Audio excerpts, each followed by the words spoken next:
Good morning class fourth. Last class में हमने chapter 4 start किया था द प्लांट वर्ल्ड, और इसमें हमने पढ़ा था कि पौधे कहाँ कहाँ उगते हैं और कैसी ज़मीन पर उगते हैं, पौधे किस प्रकार के होते हैं, ज़मीन कितने प्रकार की होती है और पौधों के कितने प्रकार होते हैं, जैसे टेरेस्ट्रियल एंड एक्वेटिक। आज हम टेरेस्ट्रियल प्लांट्स के बारे में पढ़ेंगे। Most plants grow on land, अधिकतर पौधे ज़मीन पर उगते हैं। Plants that grow on land are called terrestrial plants, और ऐसे पौधे जो कि ज़मीन पर उगते हैं उन्हें टेरेस्ट्रियल प्लांट्स कहते हैं। The meaning of the word terrestrial is living on land. जो वर्ड टेरेस्ट्रियल है इसका मीनिंग है लिविंग ऑन लैंड, ज़मीन पर रहने वाले। But land is of different forms on our planet. हमारे प्लैनेट या हमारी धरती पर जो ज़मीन है वो अलग अलग प्रकार की है। So plants differ according to the type of land they grow on. इसलिए पौधों को धरती के अलग अलग प्रकार के आधार पर डिफर किया जा सकता है। Plants in hills and mountains, mostly it is cold in hilly regions. जो पहाड़ी इलाके होते हैं वो ज़्यादातर ठंडे होते हैं। Trees in the hills are tall, straight and having sloping shape to make the snow fall off easily. जो हिली एरिया में, पहाड़ी इलाकों में जो पेड़ होते हैं वो बहुत ज़्यादा लंबे होते हैं और एकदम सीधे होते हैं। एंड हैविंग स्लोपिंग शेप, और थोड़े झुके हुए शेप होती है, जिससे कि अगर वहाँ कभी बर्फ़ गिरती है तो बर्फ़ को आसानी से पेड़ों पर से नीचे गिराया जा सके। Their leaves are usually like needles with a waxy coating. इनकी जो पत्तियाँ होती हैं वो नीडल की शेप की होती हैं, नीडल की तरह से होती हैं, जिन पर एक वैक्सी कोटिंग होती है, जिसकी वजह से ये बहुत ज़्यादा कोमल और लचीली होती हैं।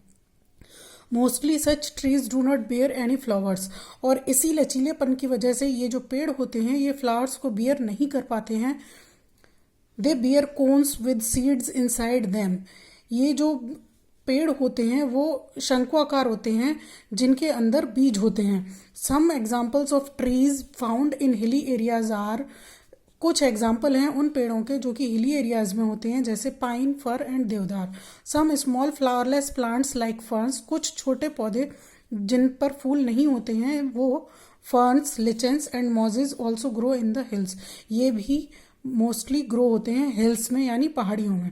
We find spruce trees in very cold hilly places, और हमें स्प्रूस ट्रीज भी बहुत ज़्यादा ठंडे हिली एरिया में मिलते हैं। नेक्स्ट है plants in plains. Trees that can bear the heat of plains are found where the land is mostly flat. Plants in plains यानी मैदानी इलाकों में जो पौधे होते हैं वो। Trees that can bear the heat of plains, ऐसे पेड़ जो कि मैदानी इलाकों की गर्मी को बर्दाश्त कर पाते हैं, are found where the land is mostly flat. जो वो वहाँ पर मिलते हैं जहाँ पर ज़मीन एकदम समतल होती है। Trees found in the plains have several branches and leaves. ये जो पेड़ होते हैं इन जो कि मैदानी इलाकों में मिलते हैं, इनमें बहुत ज़्यादा टहनियाँ और पत्तियाँ होती हैं। They usually grow in the warmer parts of the plains, और ये अधिकतर उगते हैं वार्मर पार्ट, गर्म हिस्से में, प्लेन यानी समतल ज़मीन के। And shed their leaves during autumn, और ऑटम सीजन के दौरान अपनी पत्तियों को ये गिरा देते हैं। Some examples of trees that grow in the plains are, कुछ एग्जाम्पल हैं उन पेड़ों के जो कि प्लेन्स यानी मैदानी इलाकों में या समतल भूमि में उगते हैं। वो हैं मैंगो, शीशम, people, banyan, Neem, Ashok and साल। नेक्स्ट है plants in hot and damp areas. Plants वो पौधे जो कि हॉट यानी गर्म, एंड डैम्प एरियाज, डैम्प मतलब ना ज़्यादा सूखा ना ज़्यादा गीला। Plants that grow in the hot and damp areas have lots of leaves. ऐसे पौधे जो कि गर्म और ज़्यादा सूखे भी नहीं और ज़्यादा नमी वाले एरिया में पैदा होते हैं, उनमें बहुत ज़्यादा पत्तियां होती हैं। They do not shade their leaves in autumn, और ये ऑटम यानी पतझड़ के मौसम में अपनी पत्तियां नहीं गिराते हैं।